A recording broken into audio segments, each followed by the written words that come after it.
1231. Where infant baptism has become the form in which this sacrament is usually celebrated, it has become a single act encapsulating the preparatory stages of Christian initiation in a very abridged way. By its very nature, infant baptism requires a post-baptismal catechumenate.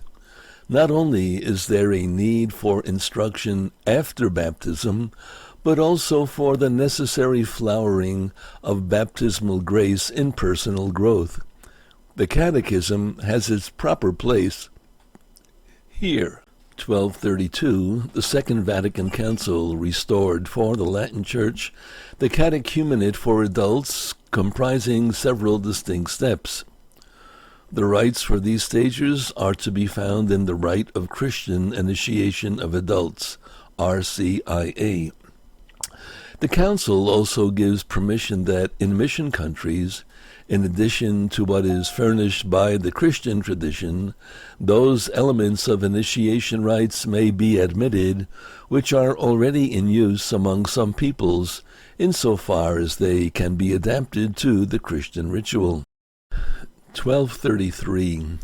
Today, in all the rites, Latin and Eastern, the Christian initiation of adults begins with their entry into the catechumenate and reaches its culmination in a single celebration of the three sacraments of initiation, baptism, confirmation, and the Eucharist.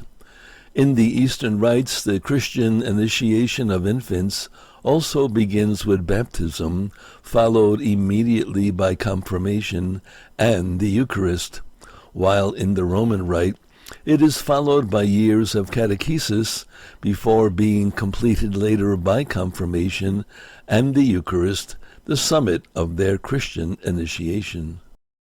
The Mystagogy of the celebration. 1234. The meaning and grace of the sacrament of baptism are clearly seen in the rites of celebration. By following the gestures and words of this celebration with attentive participation, the faithful are initiated into the riches this sacrament signifies and actually brings about in each newly baptized person.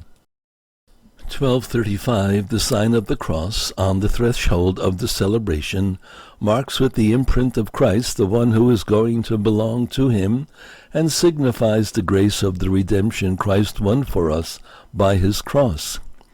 1236. The proclamation of the Word of God enlightens the candidates and the assembly with the revealed truth and elicits the response of faith, which is inseparable from baptism. Indeed, baptism is the sacrament of faith in a particular way, since it is the sacramental entry into the life of faith.